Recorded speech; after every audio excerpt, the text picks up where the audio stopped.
ಧನುರಾಶಿ ಹಿರಿಯರೂ ಕೂಡ ನಿಮ್ಮ ಕೆಲವು ವಿಚಾರಗಳಿಂದ ಪ್ರಭಾವಿತರಾಗ್ತಾರೆ. ಆದರೆ ಆ ಪ್ರಭಾವಿತರಾಗುವಂಥದ್ದು ಧನಾತ್ಮಕವಾಗಿರಬೇಕು ಅನ್ನುವಂಥದ್ದು.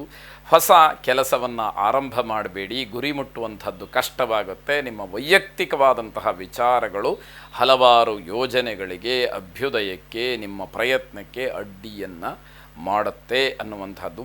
ನಿಮ್ಮ ಸಾಮರ್ಥ್ಯ ಏನಿದೆ ಅದು ಎಲ್ಲ ಕಡೆಯಲ್ಲೂ ಯಶಸ್ಸನ್ನು ಪಡೆಯುವುದಕ್ಕೆ ಸಹಕಾರಿಯಾಗಿರುವುದಿಲ್ಲ. ಅರ್ಥಾತ್ ನಿಮ್ಮ ಮಾನಸಿಕವಾದಂತಹ ಶಕ್ತಿ, ದೈಹಿಕವಾದಂತಹ ಶಕ್ತಿ, ನಿಮ್ಮ ಆಲೋಚನೆಗಳು ಇವೆಲ್ಲವೂ ಕೂಡ ನಿಮಗೆ ಪರಿಪೂರ್ಣವಾಗಿ ಸಹಕರಿಸುತ್ತೆ ಅನ್ನುವಂಥದ್ದು ಇರೋದಿಲ್ಲ. ಆದ್ದರಿಂದ ಸೂಕ್ತವಾದಂತಹ ಕೆಲಸಗಳನ್ನು ಸೂಕ್ತವಾದ ರೀತಿಯಲ್ಲೇ ಆಯ್ಕೆ ಮಾಡಿಕೊಂಡು ಮಾಡುವಂಥದ್ದು ಒಳಿತಾಗಿರುತ್ತೆ. ಉತ್ತಮ ಫಲವನ್ನು ನಿರೀಕ್ಷೆ ಮಾಡೋದಕ್ಕೆ ತುಂಬ ಉತ್ಸುಕರಾಗಿರ್ತೀರಿ, ಎಲ್ಲರೂ ಹಾಗೆ. ಆದರೆ ಈ ದಿನ ಅಷ್ಟು ಪ್ರಶಸ್ತವೇ ಅನ್ನುವಂಥದ್ದು ಪ್ರಶ್ನೆಯಾಗುತ್ತೆ.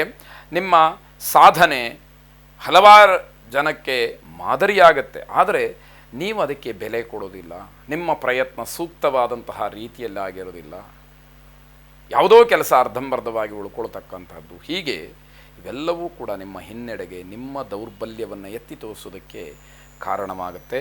ದುರ್ಗಾ ಪ್ರಾರ್ಥನೆಯನ್ನು ಮಾಡಿ, ಜಯಂತಿ ಮಂಗಲಾ ಕಾಳಿ ಭದ್ರಕಾಳಿ ಕಪಾಲಿನಿ ದುರ್ಗಾ ಕ್ಷಮಾ ಶಿವಾಧಾತ್ರಿ ಸ್ವಾಹ ಸ್ವಧಾ ನಮೋಸ್ತುತೆ ಎಂಬುದಾಗಿ 8 ಸಲ ಹೇಳಿಕೊಳ್ಳಿ. ಶುಭವಾಗಲಿ. ಮಕರ ರಾಶಿ, ಉದ್ಯೋಗ ಬದಲಾವಣೆ, ಸ್ಥಾನ ಪಲ್ಲಟ, ಇದೆಲ್ಲವುದಕ್ಕೂ ಕೂಡ ಏನೋ ಒಂದು ರೀತಿಯಲ್ಲಿ ಅವಕಾಶಗಳು ಇದೆಯಾ ಅಥವಾ ಆ ರೀತಿ ಬದಲಾವಣೆಗಳು ತತ್ಕ್ಷಣದಲ್ಲಿ ಆಗಿಬಿಡುತ್ತಾ ಅನ್ನುವಂತಹ ಸೂಚನೆಗಳು ಹೆಚ್ಚಾಗಿದೆ. ವಿದ್ಯಾರ್ಥಿಗಳು ತುಂಬ ಪರಿಶ್ರಮ ಪಟ್ಟರೂ ಕೂಡ ಸಂಕಷ್ಟ ತಪ್ಪಿದ್ದಲ್ಲ ಅನ್ನುವಂಥದ್ದು. ಪ್ರೇಮಿಗಳಿಗೆ ಹಲವಾರು ರೀತಿಯಲ್ಲಿ ಒತ್ತಡಗಳು, ಅಡಚಣೆಗಳು, ಹೆದರಿಕೆಗಳು, ಬೆದರಿಕೆಗಳು ಬಂದರೂ ಕೂಡ ನಿಭಾಯಿಸ್ತಕ್ಕಂತಹ ಶಕ್ತಿ ನಿಮಗೆ ಇರತಕ್ಕಂಥದ್ದಾಗುತ್ತೆ.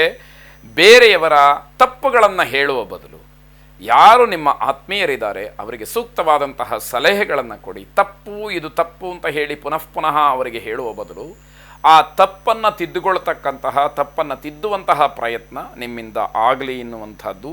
ನಿಮ್ಮ ಹತ್ತಿರದವರ, ನಿಮ್ಮ ಆತ್ಮೀಯ ಪರಿವಾರದವರ ಒಂದು ಕಾಳಜಿಯನ್ನು ನೀವು ತೆಗೆದುಕೊಳ್ಬೇಕಾಗತ್ತೆ. ಅವರ ಬಗ್ಗೆ ಆಲೋಚನೆಯನ್ನು ಮಾಡಬೇಕಾಗತ್ತೆ.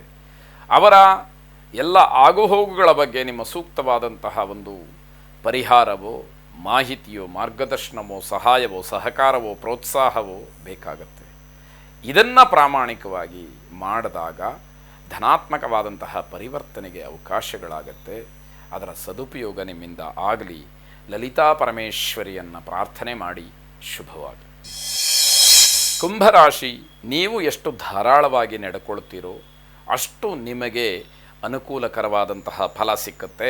ಶತ್ರುಗಳ ಮೇಲೆ ಹಿಡಿತವನ್ನು ಸಾಧಿಸೋದಕ್ಕೆ ಪ್ರಯತ್ನ ಮಾಡ್ತೀರಿ, ಆದರೆ ವಿಫಲರಾಗ್ತೀರಿ. ವಿರೋಧಿಗಳು ಯಾರೂ ಕೂಡ ನಿಮ್ಮ ಒಂದು ಮಾತಿಗೆ ಹೆದರುವಂಥದ್ದು ಇರುವುದಿಲ್ಲ ಅನ್ನುವಂಥದ್ದು. ಸರ್ಕಾರಿ ಕೆಲಸಗಳು ಏನಾದರೂ ಇದ್ದರೆ ಅದು ಪೂರ್ಣವಾಗುವಂತಹ ಒಂದು ಯೋಗ ನೀವು ಪಡ್ಕೊಂಡಿದ್ದೀರಿ. ಸಾಮಾಜಿಕ ವಲಯ ಹೆಚ್ಚಾಗ್ತಕ್ಕಂಥದ್ದು, ನೆಟ್ವರ್ಕ್ ಜಾಸ್ತಿ ಆಗ್ತಕ್ಕಂಥದ್ದು, ಹಲವಾರು ಜನರ ಪರಿಚಯ, ಅವರಿಂದ ಆಗ್ತಕ್ಕಂತಹ ವ್ಯವಹಾರಗಳ ವಿಚಾರ ಚರ್ಚೆ ಮುನ್ನೆಲೆಗೆ ಬರುವಂಥದ್ದಾಗುತ್ತೆ. ಸ್ನೇಹಿತರು ಅಥವಾ ಬಂಧುಗಳು ಇವರಲ್ಲಿ ವಿಶ್ವಾಸವನ್ನು ಗಟ್ಟಿ ಮಾಡಿಕೊಳ್ತೀರಿ. ನಿಮ್ಮ ಅಭಿಪ್ರಾಯಗಳು, ನಿಮ್ಮ ಸಲಹೆಗಳು, ನಿಮ್ಮ ಉದ್ದೇಶಗಳು ಇವೆಲ್ಲವೂ ಕೂಡ ಬೇರೆಯವರಿಗೆ ಅನುಕೂಲಕರವಾಗುತ್ತೆ ಅನ್ನುವಂಥದ್ದು. ಕಾರ್ಯಕ್ಷೇತ್ರದಲ್ಲಿ ಮಿತಿಮೀರಿದಂತಹ ಅನಾಹುತಗಳನ್ನು ನೀವು ನಿಯಂತ್ರಣಕ್ಕೆ ತರ್ತೀರಿ. ಇದು ಹಲವಾರು ಜನಕ್ಕೆ ಅನುಕೂಲ ಆಗ್ತಕ್ಕಂಥದ್ದಾಗತ್ತೆ. ಇದರಿಂದ ಜನ ನಿಮ್ಮನ್ನು ಒಪ್ಪುತ್ತಾರೆ, ಮೆಚ್ಚುತ್ತಾರೆ ಅಂತಕ್ಕಂಥದ್ದು. ಶ್ರೀರಾಮನನ್ನು ಪ್ರಾರ್ಥನೆ ಮಾಡಿ. ರಾಮಾಯ ರಾಮಭದ್ರಾಯ ರಾಮಚಂದ್ರಾಯ ವೇಧಸೆ ರಘುನಾಥಾಯ ನಾಥಾಯ ಸೀತಾಯಾಫ್ ಪತಜೇ ನಮಃ ಎಂಬ ಪ್ರಾರ್ಥನೆ ನಿಮ್ಮದಾಗಿರಲಿ. ಶುಭವಾಗಿ. ಕೊನೆಯದಾಗಿ ಮೀನರಾಶಿ, ಪ್ರೇಮಿಗಳಲ್ಲಿ ಪರಸ್ಪರ ಜಗಳವಾಗ್ತಕ್ಕಂಥದ್ದು. ಯಾಕೆ ಜಗಳ ಆಗತ್ತೆ? ಒಬ್ಬರನ್ನೊಬ್ಬರು ಅರ್ಥ ಮಾಡಿಕೊಳ್ಳದಲೇ, ಒಬ್ಬರ ಆಡಿದ ಮಾತು ಇನ್ನೊಬ್ಬರಿಗೆ ಹಿಡಿಸದಲೇ, ಒಬ್ಬರ ವಾದವೇ ಮುನ್ನೆಲೆಗೆ ಬಂದು ಮೊಂಡುತನವನ್ನು, ಹಠವನ್ನು ಪ್ರದರ್ಶನ ಮಾಡ್ತಾ ಜಗಳದಲ್ಲಿ ಅದು ಅಂತ್ಯವಾಗ್ತಕ್ಕಂಥದ್ದಾಗುತ್ತೆ. ಸಾರ್ವಜನಿಕವಾದಂತಹ ಕೆಲಸಗಳಲ್ಲಿ ಭಾಗವಹಿಸದೇ ಇರತಕ್ಕಂಥದ್ದೇ ಒಳ್ಳೆಯದು. ಅರ್ಥ ಮಾಡಿಕೊಳ್ಬೇಕು. ಅದರಿಂದ ನಿಮಗೆ ತೊಂದರೆ, ಅಪಮಾನ, ಹಿನ್ನಡೆ ಈ ರೀತಿಯ ಯಾವುದೋ ಒಂದು ನಕಾರಾತ್ಮಕವಾದಂತಹ ಫಲ ಪರಿಣಾಮವಾಗತ್ತೆ. ಅದರಿಂದ ಅಂತಹ ಕೆಲಸಗಳಲ್ಲಿ ಭಾಗಿಗಳಾಗುವಂಥದ್ದು ಬೇಡ ಅನ್ನುವಂಥದ್ದು ಸಲಹೆ. ಈ ದಿವಸ ತುಂಬ ಶಿಸ್ತುಬದ್ಧವಾಗಿರಬೇಕು ನಾನು ಅಂತ ಹೇಳಿ ಚಿಂತನೆಯನ್ನು ಮಾಡ್ತೀರಿ, ಖಂಡಿತ ಅದು ನಿಮ್ಮ ಹತ್ರ ಸಾಧ್ಯ ಆಗದೇ ಇರತಕ್ಕಂಥದ್ದು. ಏನೋ ಅಡ್ಡಿಗಳು ಬರುತ್ತೆ, ನಿಮಗೆ ಗೊತ್ತಿಲ್ಲದೆ ಬದಲಾವಣೆಗಳಾಗತ್ತೆ. ಆಗ ನೀವು ನಿಯಮವನ್ನು ತಪ್ಪಿದ ಹಾಗೆ ಆಗುವಂಥದ್ದು. ವ್ಯವಹಾರದಲ್ಲಿ ಯಾವ ವಿಷಯ ದುರ್ಬಲವಾಗಿದೆ ಅಂತಹದ್ದನ್ನು ಸರಿಪಡಿಸ್ಕೊಳ್ಳುವ ಪ್ರಯತ್ನಗಳು ನಡೀಲಿ. ಅಥವಾ ಅಂಥ ವಿಚಾರಗಳನ್ನು ತೆಗೆದು ಹಾಕಿಬಿಡಿ, ವ್ಯವಹಾರದಿಂದ ಮನಸ್ಸಿನಿಂದ ತೆಗೆದು ಹಾಕಿಬಿಡಿ. ಆಗ ತನ್ನಿಂದ ತಾನೇ ಸರಿಯಾಗುವಂಥದ್ದು.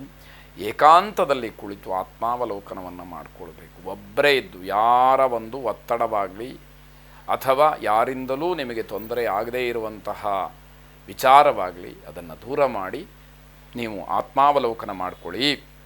ನಿಮಗೆ ಬೇಕಾದಷ್ಟು ವಿರಾಮದ ಸಮಯ ಇರುತ್ತೆ, ಆದರೆ ಅದನ್ನು ಸರಿಪಡಿಸ್ಕೊಳ್ತಕ್ಕಂಥದ್ದಾಗಲಿ ವ್ಯರ್ಥ ಆಗದೇ ಇರುವ ಹಾಗೆ ಅದನ್ನು ನೋಡಿಕೊಳ್ಳಿ. ಕುಲದೇವರನ್ನು ಪ್ರಾರ್ಥನೆ ಮಾಡಿ. ಶುಭವಾಗಿ.